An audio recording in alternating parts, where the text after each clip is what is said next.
प्रस्तुत है आकाशवाणी के लिए रेडियो धारावाहिक ज्योतिर्पुंज पंडिता रमाबाई की दूसरी कड़ी।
पंडिता रमाबाई सरस्वती ने भारतीय नारी के जीवन में फैले अंधेरों को दूर करने के लिए एक के बाद एक कई दीपक जलाए, लेकिन जिस दीपक को रूढ़ियों और परंपराओं की आंधी से बचाने के लिए वो स्वयं उसकी बाती बनकर जलती रही, वो था स्त्रियों के जीवन में शिक्षा का दीपक। हालांकि रमाबाई को अपनी माता लक्ष्मीबाई और पिता अनंत शास्त्री डोंगरे से अनेक पुराणों और धार्मिक ग्रंथों की शिक्षा प्राप्त थी, हजारों श्लोक उन्हें कंठस्थ थे, लेकिन वो तो समर्थक थी स्त्रियों की औपचारिक शिक्षा की, ताकि वो सही गलत की पहचान करके जीवन की सच्ची राह पाकर आगे बढ़ सकें। शिक्षा से प्राप्त योग्यता, विनम्रता और बुद्धिमता का उपयोग वो परिवार, समाज और राष्ट्र की उन्नति में कर सकें। इसके अलावा पंडिता रमाबाई ने स्त्रियों द्वारा वेदों और उपनिषदों के पठन की भी मांग की, ताकि वो जीवन की गूढ़ता और दर्शन को समझ सकें। वो 19वीं शताब्दी के अंतिम वर्ष थे और उस काल में स्त्री शिक्षा के समर्थन में अपनी बात कहना सच में ही साहस का कार्य था, और रमाबाई में ये साहस उनके बचपन में ही दिखाई देने लगा था।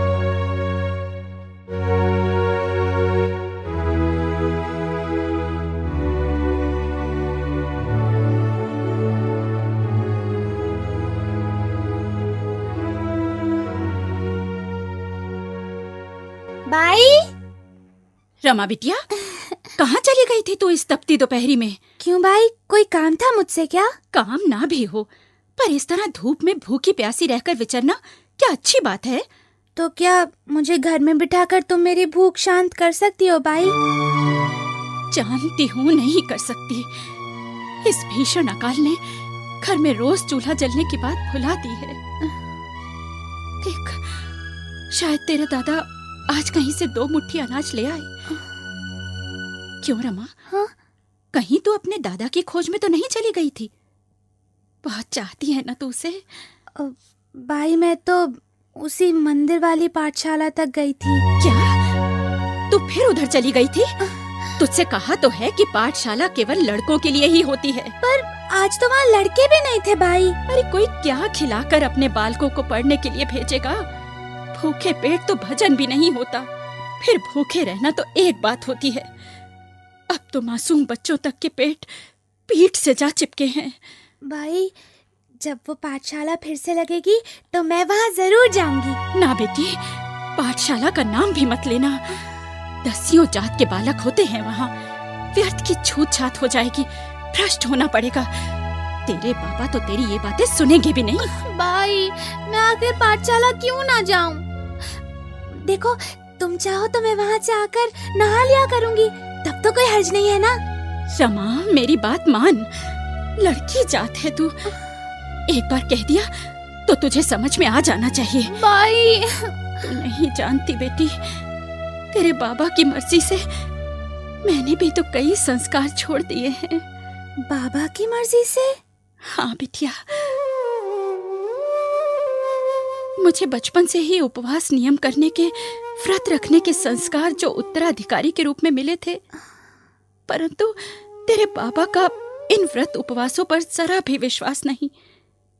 बेटी, ये तो मुझे हरिता नालिका और वट पूर्णिमा के व्रत भी नहीं रखने देते। सुहागिन को ये 2 व्रत तो रखने ही चाहिए ना। अपने घर के द्वार के सामने ही वट का कितना बड़ा वृक्ष है, पर तूने कभी देखा है मुझे उसकी पूजा करते? बाबा आखिर क्या सोचते हैं, क्या चाहते हैं? अपनी पत्नी को स्वयं संस्कृत पढ़ाते हैं, पर बेटी को पाठशाला नहीं भेजना चाहते। स्त्रियों के उपवास नियम को व्यर्थ समझते हैं, पर उनके लिए वेदों और उपनिषदों के पठन को वर्जित मानते हैं। बेटी, तेरे बाबा को परंपरा में क्या भा जाए और नए में से क्या दोष निकाल बैठे, ये तो बस परमेश्वर ही जाने। तो फिर भाई, बाबा के सामने हम अपनी बात क्यों ना रखें? हमें जो सच्चा और सही प्रतीत होता है, उसका आभास बाबा को भी तो होना चाहिए ना। हम उनके कहे को कैसे टालें बेटी? वो इस घर के स्वामी हैं, सर पर उनकी छांव है, इसीलिए हम सुखी सकुशल हैं।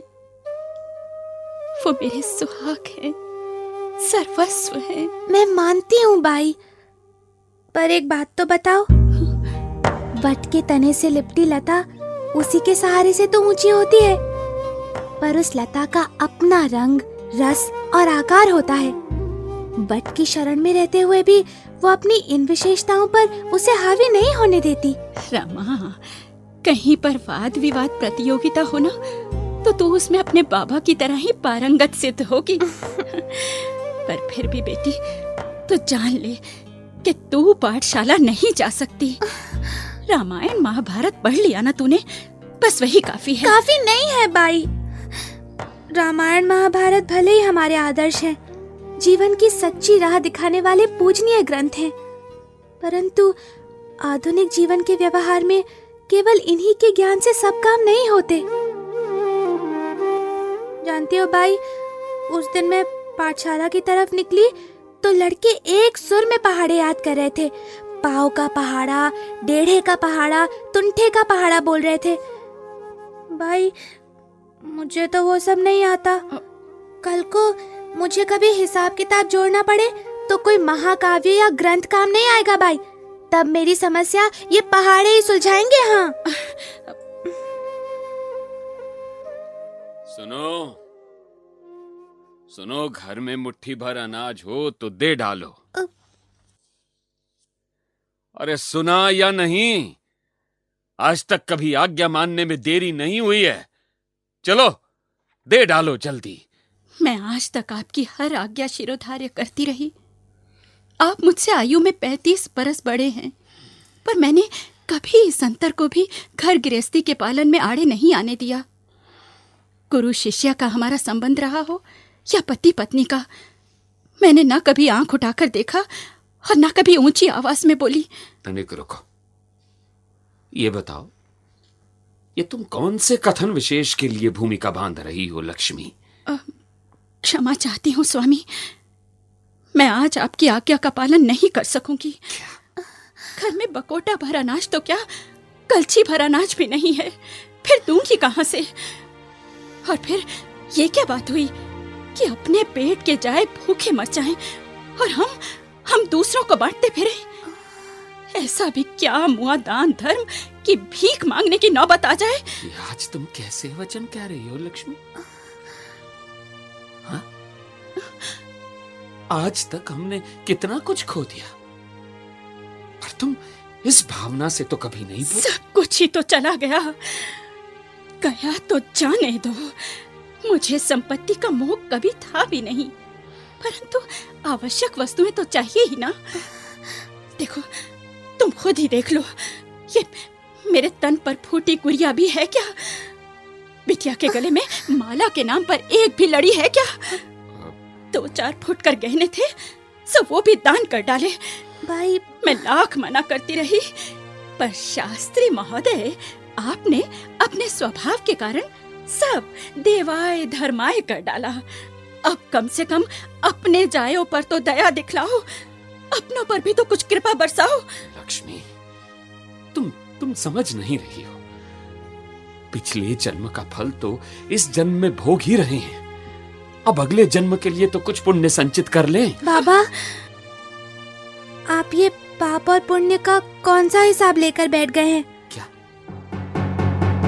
आप इतने प्रकांड पंडित, शास्त्रों के ज्ञाता और विद्वान पुरुष हैं, तो फिर क्यों अपने कर्मों का संबंध इस जन्म से अगले जन्म तक जोड़ते हैं? ए रमा, तू मुझे क्या सिखाना चाहती है? बाबा, आपको कुछ सिखाने का तो साहस मैं नहीं कर सकती, पर बाबा, मनुष्य को अपने कर्मों का संबंध इस जन्म से ही जोड़ना चाहिए। हम पिछले जन्म में क्या थे और अगले जन्म में क्या होंगे, क्या इसका कुछ पता है हमें? ना पता हो, पर उससे क्या अंतर पड़ता है? हाँ? पड़ता है बाबा। हम एक अनिश्चय के लिए निश्चय को अनदेखा किए जा रहे हैं। पिछले जन्म का हिसाब इस जन्म में भोगना और इस जन्म का अगले जन्म में, ये बात हमें भीरू, आलसी और पराधीन ही बनाती है ना बाबा? ये सब बातें कहाँ से सीखती है रमा? तू ये बता। देखिए, बालिका है, क्या पता कुछ गलत भी कह गई हो, पर आप अपनी बात पर ही कुछ सोचिए। इस जन्म में आपने क्या कम पुण्य कमाया है? कितनी विद्वता, कितना सम्मान, कैसा ऐश्वर्य था आपका। विद्यादान, अन्नदान, आतिथ्य सत्कार, कौन सी बात थी जिसमें आपने कृपणता दिखाई हो? पर अब खाली हाथों से किसका, कौन सा अर्घ्य कहाँ देंगे आप? ये तो कहिए। मैं तो माँ बेटी की बातों से जरा भी विचलित नहीं हुआ हूं। पेट की भूख मनुष्य को बोलने पर विवश कर देती है, सच है, परंतु यही तो मनुष्य की कसौटी की घड़ी होती है। लक्ष्मी, आज तक तुमने मेरा बहुत साथ दिया है, बहुत कष्ट उठाए हैं, तो अब पीछे मुड़कर पुण्य का क्षय क्यों करती हो तुम? चलता हूं, न जाने याचक को किस मुंह से मना करूं।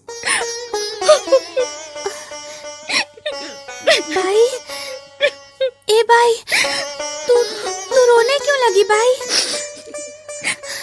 भाई, बिटिया रानी, तू नहीं समझेगी। आज पहली बार मैंने अपने स्वामी का दिल दुखाया है। नहीं भाई नहीं, तूने किसी का दिल नहीं दुखाया। तूने तो सच बात कही भाई।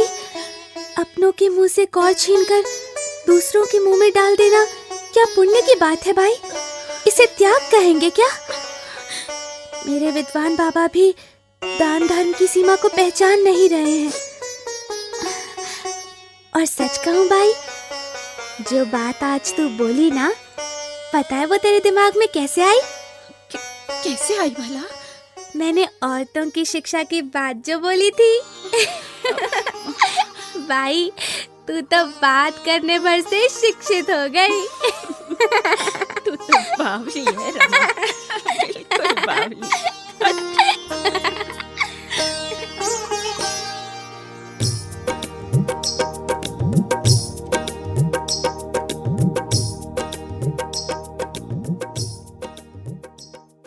लक्ष्मी बाई, ओ लक्ष्मी बाई। अरे कौन है?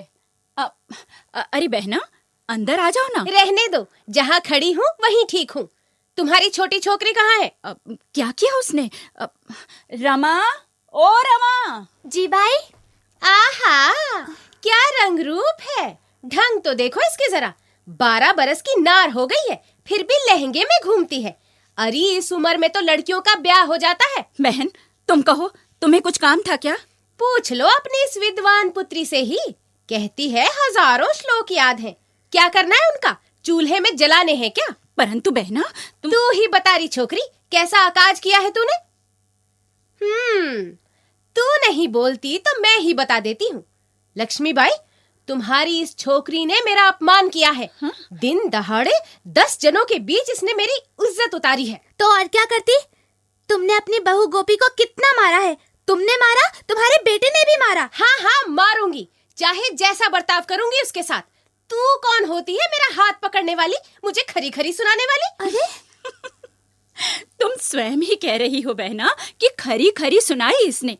अरे खरी बात कहना और सुनना तो अच्छी आदत है ना। अब बच्ची से ऐसा भी क्या अपराध हो गया? देखो लक्ष्मी बाई, अपना ये बुढ़ोवापन अपने घर ही रखो।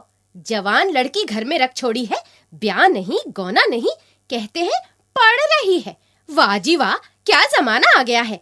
पूरा घर बार बड़ी बड़ी पोथियों में ही घुसा रहता है। चिंता तो किसी बात की है ही नहीं। न जाने तुम लोगों को चैन की नींद कैसे आती है। एक बेटी के पति ने उसे छोड़ दिया है, दूसरी है तो उस पर कोई नकेल ही नहीं है। एक बेटा है तो उसने पत्नी को छोड़ रखा है। वाह जी वाह। बस करो बहन, बस करो। हमारे घर की बात हम ही सोच लेंगे। क्यों रमा, बात क्या हुई थी? भाई, वो गोपी है ना, आंगन में बैठी सूत काट रही थी। जरा सी देर के लिए वो पानी पीने घर के भीतर गई तो एक बंदर पूनी उठाकर भाग गया। इतनी सी बात पर इन्होंने गोपी को इतना मारा कि बेचारी अधमरी हो गई। भाई, तो तुझे उस पर इतनी दया काहे उमड़ पड़ी? क्यों रोका तूने मेरा हाथ? अच्छा, तो और क्या करती? क्या करती? अरे तनिक मेरी बहू से सीख ले कि लड़की जात को मारपीट कैसे सहनी चाहिए। हाँ? कहे देती हूँ, फिर कभी हमारे झमेले में मत पड़ना। हमने लाज शर्म तुम्हारी तरह घोट कर नहीं पी रखी। निर्लज्ज कहीं की ये इतनी बड़ी हो गई, दुनिया भर में घूमती रहती है, पता नहीं शर्म भी नहीं आती। क्यों री रमा, बेकार का झंझट मोल लेने को किसने कहा था तुझे? पहले ही अपनी दशा उल्टी चल रही है और उस पर तेरे ये ढंग। भाई, जरा मिलजुल कर नरमी से रहना सीख। पर भाई, सचमुच गोपी को इन्होंने बहुत मारा था। अरे बिटिया रानी, नारी का जन्म ही ऐसा है। अपनी हड्डियों को आप ही चूल्हे में जलाना पड़ता है। मैं नहीं मानती ऐसा। मानेगी, मानना पड़ेगा तुझे। अभी सारी उम्र पड़ी है आगे। बर्तन ठोक पीट खाता है तभी उसका आकार बनता है। मन की भी यही रीत है बेटी, चोटे खा खा कर ढल जाता है। सुनो, यह अभी जो बड़बड़ाती हुई और पैर पटकती हुई जा रही थी, ये वो दीनों की माँ ही थी ना? हाँ, वही थी।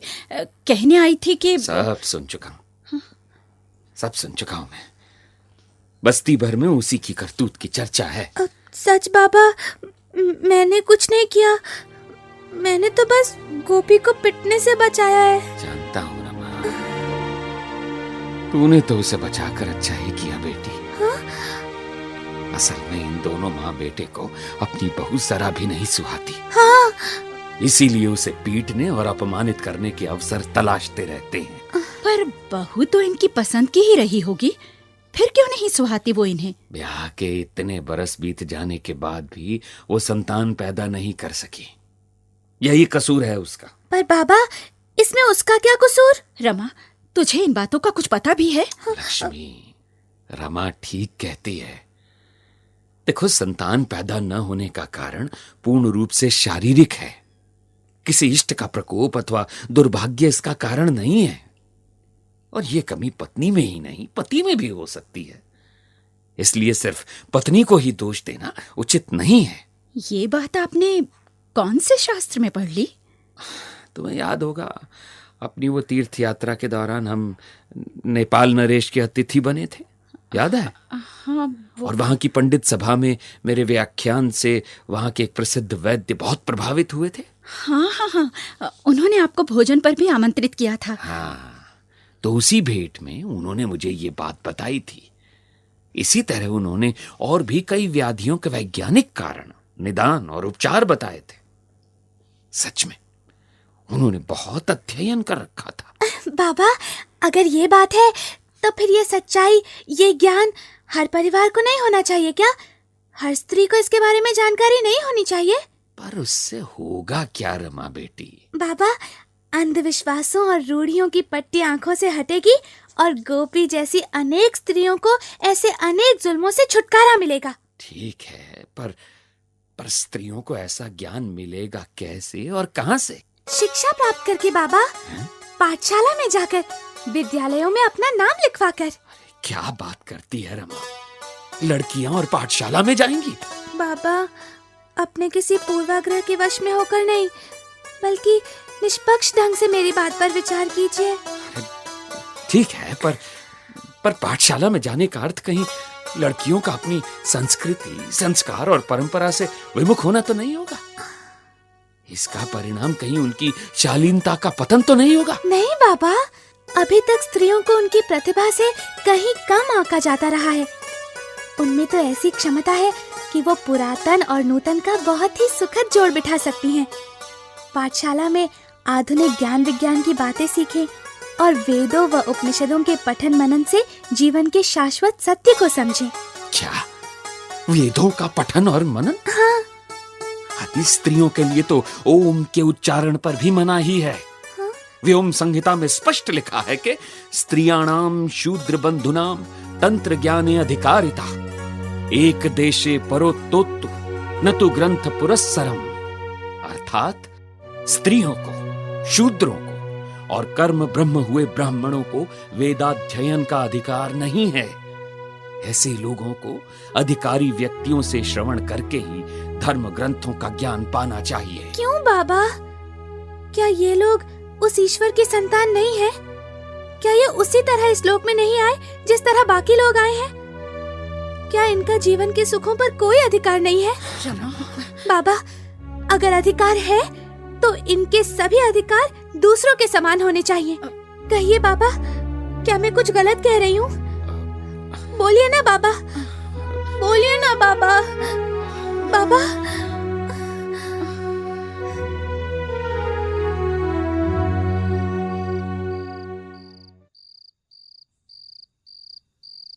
बहुत रात हो गई है रमा, अब सो जा। क्यों रमा, रात को सोते हुए ये तू कौन सा मंत्र बोल रही है? और ये क्या, तू कुछ जवाब ही रही है? ताई, ये ना हयग्रीव का मंत्र है। इस मंत्र में मंत्रित करके अगर माल कंगनी के बीज खाए जाएं तो बिना श्रम के ही विद्या आ जाती है। पगली, तू ये बीज खा रही है? कहीं कुछ हो गया तो? कुछ नहीं होगा ताई, कितने ही बीज तो खा चुकी हूँ, विद्या आई ही नहीं। रमा, मेरी बहन, तू क्यों करती है ऐसा?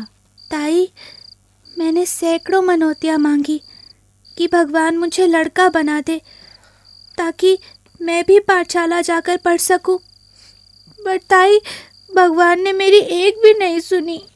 पर तू विद्या क्यों प्राप्त करना चाहती है रमा? ताकि मैं आजकल के जमाने के हिसाब से कुछ योग्यता प्राप्त कर सकूं, कुछ धन कमा सकूं और बाई, बाबा और तेरे दुख दूर कर सकूं ताई। रमा, पर तू तो जानती है ना, पढ़े लिखे बिना तो ऐसा कुछ हो ही नहीं सकता। ताई, तू कुछ बोल नहीं रही। मैं जानती हूँ ताई, तू यहाँ पड़ी पड़ी अपने को भाई बाबा पर बोझ समझती है ना, पर ताई तू बिल्कुल चिंता न कर।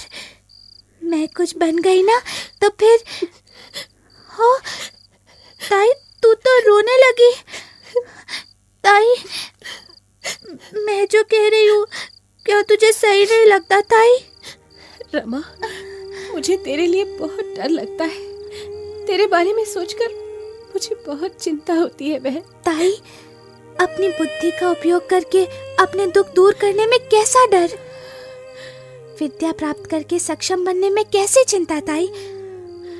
क्या तू इसलिए डरती है कि मैं एक लड़की हूँ? नहीं, तू मेरी लाडली बहना है इसलिए। तू मेरी सच्ची सखी है ना, इसलिए। अरे ये क्या, तेरा शरीर तो तप रहा है। हाँ? देखा, तूने ये बीज खाए तभी ये हुआ ना? नहीं ताई, तू सो जा, चुपचाप सो जा ताई, मुझे कुछ नहीं होगा। कहीं से सोंठ मिल जाए तो अभी तेरे माथे पर लेप लगा दूं। ताई, घर में सोंठ तक होती तो उसे अब तक घोलकर पी न चुके होते हम। ताई, हे भगवान, मेरी कंचन सी प्यारी बहना की सदा ही रक्षा करना भगवान। सदा ही रक्षा करना।